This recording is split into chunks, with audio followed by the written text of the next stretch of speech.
Welcome to the West Virginia Media Lab podcast. West Virginia, it's got this reputation, right? A place where things happen, things you can't always explain.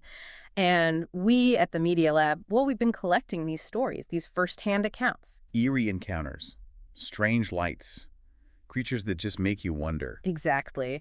And we want to sort of dive into these mysteries with you, really explore what's been reported. It is fascinating, the sheer range of the unexplained in West Virginia. I mean, you get everything from like classic ghost stories to, these modern UFO sightings to creatures that seem straight out of, well, legend. Right. It's like this whole other side of West Virginia. So let's start with the ghosts. We've got some pretty interesting reports, specifically a couple about sightings in the forests.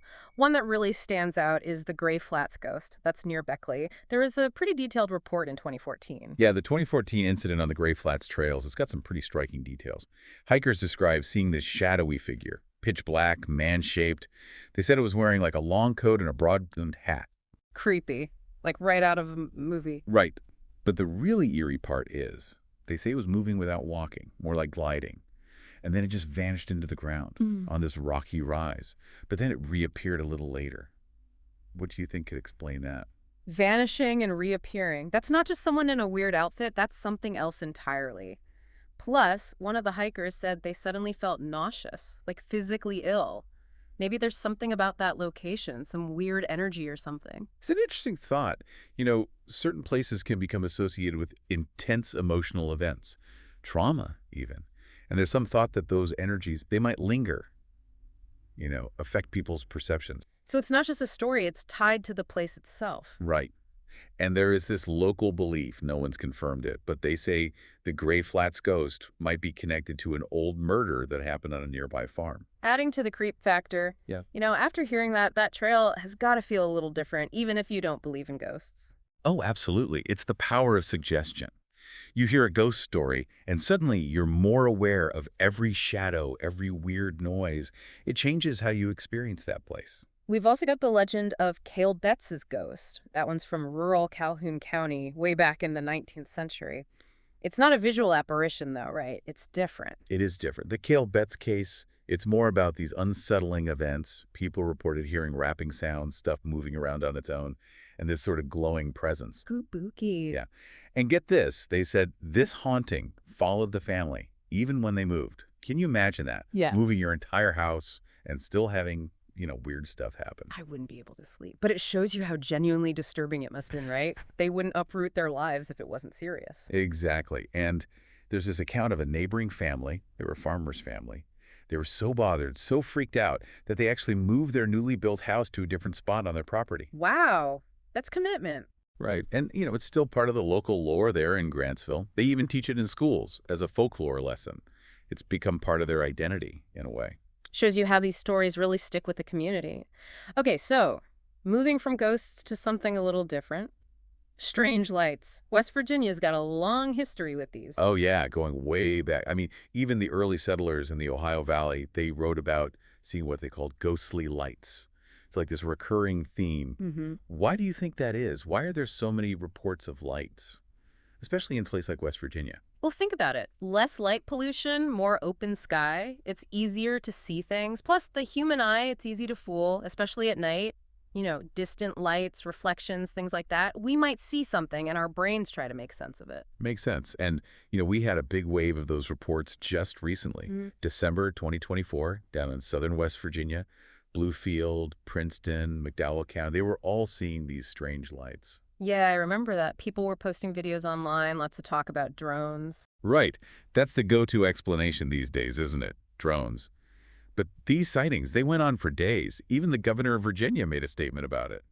Seems a little more widespread than just a few rogue drones, don't you think? Definitely makes you think. I mean, we rely on technology to explain so much these days, but what happens when technology isn't the answer?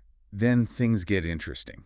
It opens up the door to other possibilities, maybe natural phenomena we haven't figured out yet, or, something else entirely. Now, talking about lights in the sky, we can't forget about the Flatwoods Monster. That's a West Virginia classic, and right up there with Mothman. The Flatwoods Monster, that's a cornerstone of Appalachian folklore.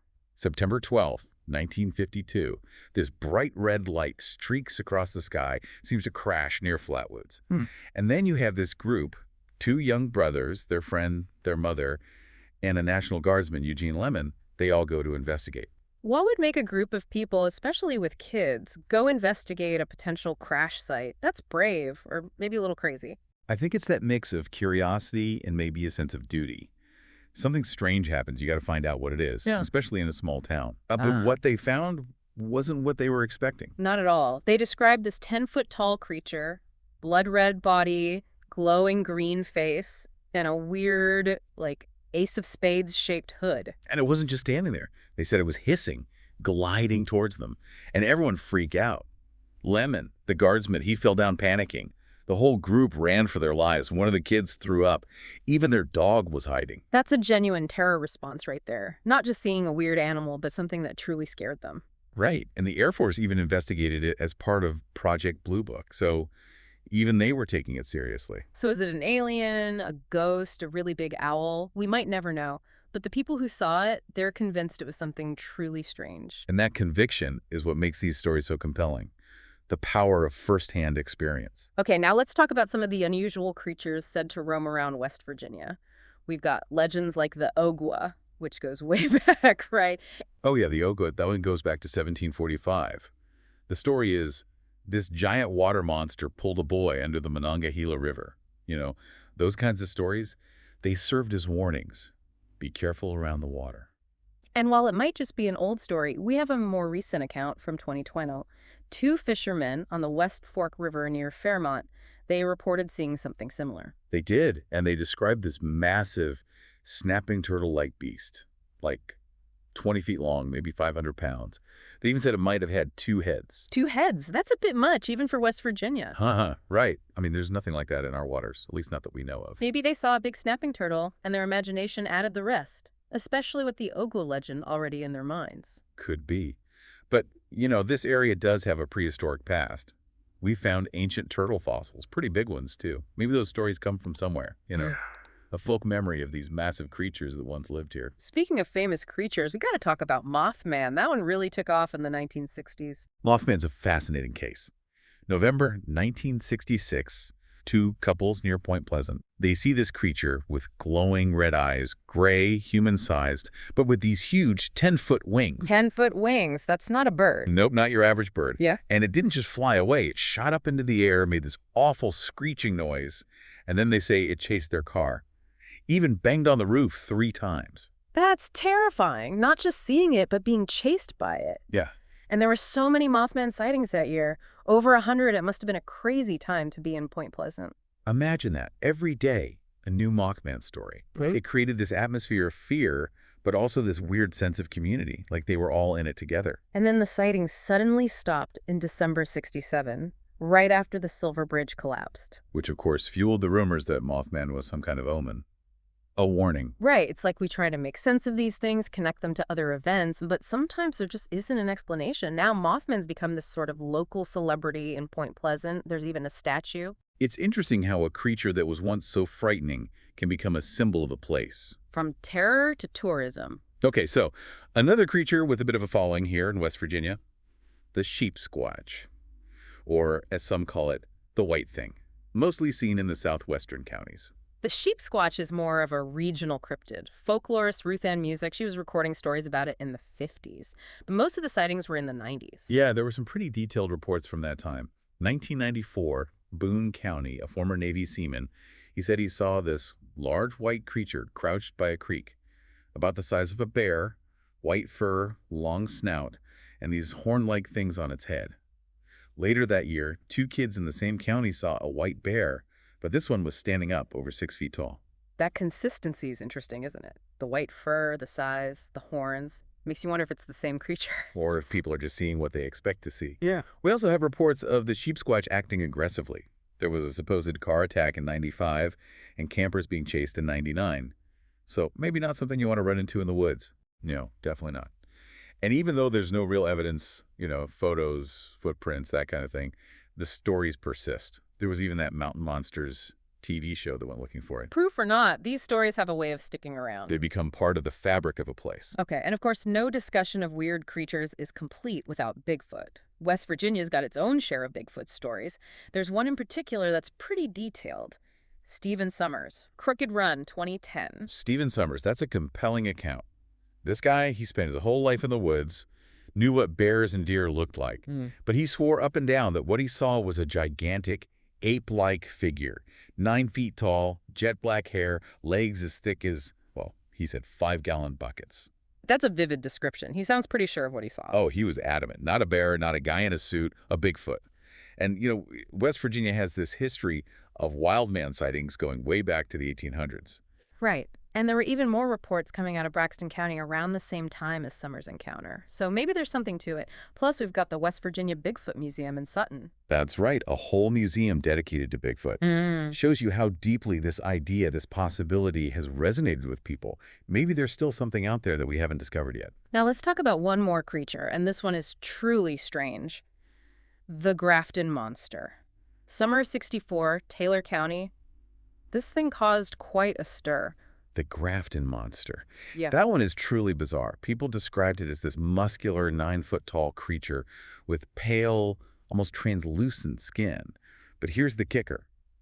No head. No head. No visible head. Just these smooth, hunched shoulders where the head should be. Imagine seeing that in the dark. That's nightmare fuel right there. But it was a big deal back then, right? Wasn't it all over the local paper? Oh yeah, the Grafton Sentinel was all over it. Their reporter, Robert Cockrell, he was the first to see it. And then they got flooded with calls from other people saying they'd seen it too. It turned into this whole monster hunt. Sounds like something out of a movie. It was crazy. Teenagers run around trying to find the monster, people driving up and down country roads, armed and ready. But no one ever caught it, did they? Nope. No tracks, no fur, no photos, nothing. But to this day, people in Grafton still talk about the Beast of Grafton. It's part of their history, even if it's a mystery. See, that's what's so interesting about these stories. They stick with us. They become part of who we are. Okay, now we've talked about ghosts and creatures, but the West Virginia Media Lab files also have some reports that are just plain weird. Stuff that doesn't fit neatly into any category. Like, for example, have you heard about the scream chatter phenomenon in the Monongahela National Forest? Scream chatter? I don't think so. December 1997, an experienced hunter. He was out near the Cranberry Wilderness, and he heard this unearthly scream, like a woman screaming, but different. And then this strange chatter. He said it sounded like garbled, sped-up language. Okay, that's creepy. The woods can be spooky enough without adding weird voices. But couldn't it have been an animal? He thought so too at first, but he'd been hunting in those woods for years. He knew the sounds, and he was adamant this was something else, something that truly freaked him out. To the point where he wouldn't go back to that spot. Exactly. So, yeah, maybe it was an animal sound, distorted by the trees or something. But you got to wonder, why did it affect him so much? And then we've got this case. This one is truly bizarre. It's called the 60 Deer Road. It's this desolate stretch of highway by the Ohio River. And back in the early 2010s, someone found a ton of dead deer along the road. A ton? Like how many? Over 60, along a 20-mile stretch, all dead. But here's the thing. There was no obvious reason why they were dead. No blood, no signs of being hit by cars, nothing. It was just this mass deer graveyard. That's strange. 60 deer, that's not normal. What could explain that? A disease outbreak? Some kind of poison? That's what you'd think, right? But there were no signs of disease in other animals, and no reports of any spills or anything like that. It was just this isolated event. This one time, all these deer died, and no one knows why. Makes you wonder what we're missing. What's happening out there that we don't understand? So as you can see, West Virginia is a pretty interesting place, especially if you're into the unexplained. Ghosts, monsters, weird lights, mass deer deaths. We've got it all. And what ties all these stories together is the human element. People see these things, they experience these things, and they tell their stories. And those stories become part of our culture. They shape how we see the world around us. Whether you believe them or not, these mysteries make you think, right? They make you wonder about what else might be out there, hiding in the shadows. Exactly. They remind us that there's still so much we don't know about the world. And sometimes the best we can do is say, I know what I saw. Thanks for joining us on the West Virginia Media Lab podcast for this look into the strange side of the Mountain State. Until next time, keep exploring, keep wondering, and keep an open mind. Thanks for listening to today's podcast. The West Virginia Media Lab is all about celebrating our state and its people, businesses, stories, news, and folklore. If you love West Virginia like we do, be sure to comment below. Then subscribe, like, and hit the notification bell to stay connected. Until next time, stay wild, wonderful, West Virginia.